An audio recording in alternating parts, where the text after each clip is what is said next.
semuanya, perkenalkan nama saya Krisna Dara Limbong dari kelas SI 4503 dengan NIM 1202212. Di video kali ini saya akan menjelaskan tentang seberapa penting sih self-awareness dalam bermedia sosial. Yuk kita bahas. Yang pertama adalah pendahuluan. Latar belakang. Saat ini teknologi semakin berkembang yang membuat meningkatnya penggunaan media sosial dan bisa menimbulkan pergeseran budaya secara sadar atau tidak disadari oleh tiap individu. Era yang dialami oleh tiap-tiap negara yang ada di dunia ini, termasuk Indonesia, adalah era digital, yang dimana ini adalah kondisi kehidupan yang hampir seluruh kegiatannya menggunakan teknologi dan internet. Tapi lama-kelamaan, dengan adanya internet dan tersedianya media sosial yang bisa diakses secara bebas oleh setiap orang dimanapun dan kapan saja, membuat kesadaran diri atau self-awareness seseorang menurun. Nah, masyarakat mengalami perubahan pada kesadaran diri atau self-awareness mereka. Self-awareness adalah keadaan yang secara sadar dan paham akan lingkungan sekitar kita. Nah, memiliki proses kognitif seperti emosi, pikiran, ingatan, dan reaksi fisiologisnya.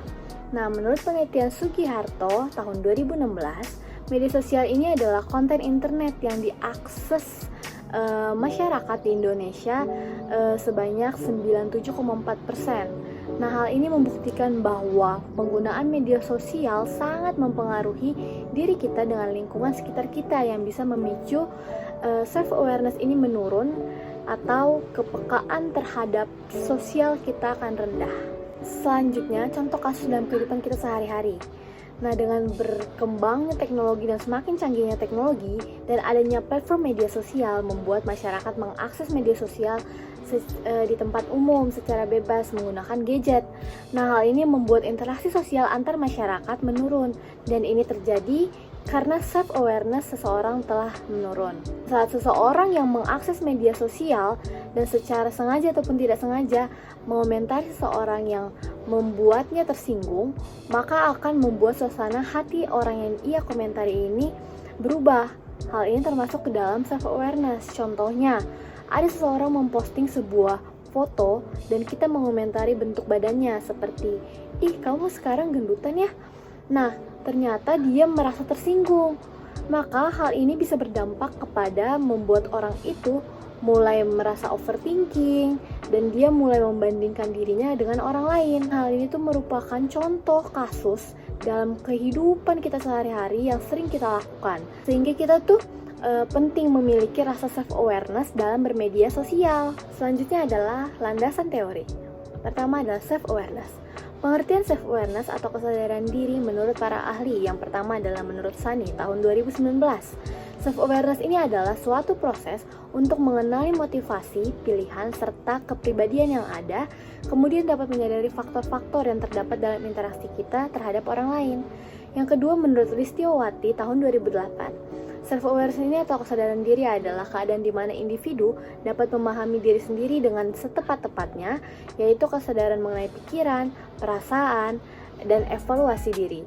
Individu yang mempunyai self-awareness yang baik, maka memiliki kemampuan mengontrol diri seperti mengerti harapan orang lain terhadap dirinya dan mampu membaca situasi sosial dalam memahami orang lain.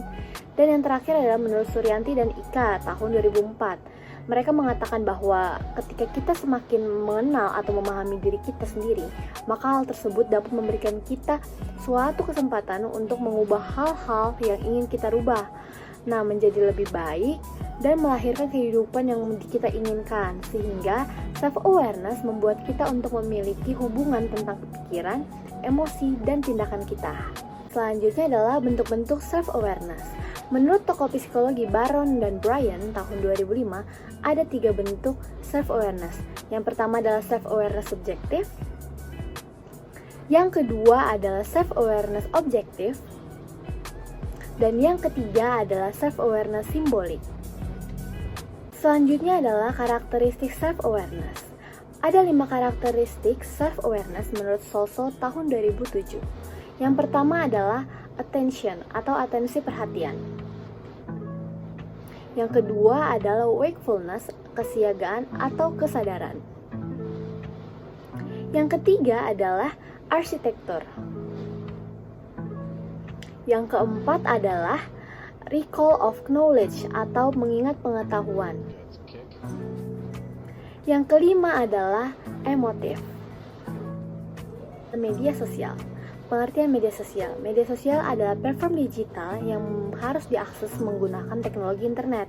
Nah, para penggunanya ini dapat melakukan aktivitas sosial berupa interaksi atau komunikasi secara virtual menggunakan teks, foto, video, ataupun audio. Ada beberapa pengertian media sosial menurut para ahli. Yang pertama adalah menurut B.K. Lewis tahun 2010. Yang kedua adalah menurut Andreas Kaplan dan Michael Hanley. Dan yang ketiga adalah menurut Dave Kerpen tahun 2011. Sejarah media sosial. Media sosial ini terjadi awalnya pada 24 Mei 1844 yang berbentuk rangkaian titik-titik garis elektronik diketik menggunakan mesin telegraf. Awal munculnya internet modern dan pengertian media sosial ini dirintis oleh Advanced Research Projects Agency Network tahun 1969 yang diciptakan oleh Departemen Pertahanan Amerika Serikat. Nah, pada tahun 1987, National Science Foundation membuat jaringan digital, yaitu NSFNet. Pada tahun 1997, meluncurlah sebuah jaringan media sosial yang bernama 6degree.com. Tetapi ini tidak bertahan lama sehingga pada tahun 2001 teknologi komunikasi membuat inovasi baru yaitu Friendster. Nah, dari tahun 2003 sampai sekarang berbagai media sosial telah hadir dan mempunyai kekurangan dan kelebihan masing-masing. Contoh media sosial adalah Facebook, Instagram, ada Google, WhatsApp, dan yang lainnya. Saat ini media sosial juga bisa menjadi aktivitas untuk mencari uang dan digital marketing seperti endorsement, maintenance, dan activation. Jenis-jenis media sosial. Ada 5 jenis media sosial. Yang pertama adalah blog dan microblogging. Yang kedua ada social network atau jejaring sosial. Yang ketiga ada kolaborasi. Yang keempat ada forum. Dan yang kelima ada media sharing, atau ini adalah berbagi media. Selanjutnya adalah pembahasan. Nah, penggunaan media sosial sangat berpengaruh kepada self-awareness setiap orang dan lingkungan sekitarnya. Ketika seseorang mengakses media sosial terlalu sering, maka secara tidak sadar interaksi sosial ia terhadap seseorang secara langsung akan berkurang, dan itu bisa terjadi karena rendahnya kepekaan seseorang terhadap lingkungan sekitarnya. Nah, media sosial juga mempengaruhi perubahan perilaku masyarakat yang menjadi lebih adaptif karena informasi-informasi terbaru dapat diakses secara cepat. Teknologi semakin berkembang dan membuat masyarakat mempunyai kebiasaan baru, yaitu menggunakan gadget. Menurut We Are Social, di Indonesia itu penggunaan internet sudah mencapai 132 juta orang. Nah, 50% diantaranya mengakses internet, dan 60% dari 50% ini mengakses internet menggunakan gadget. Rata-rata durasi masyarakat menurut We Are Social mengakses internet itu rata-ratanya 8 jam 36 menit setiap harinya.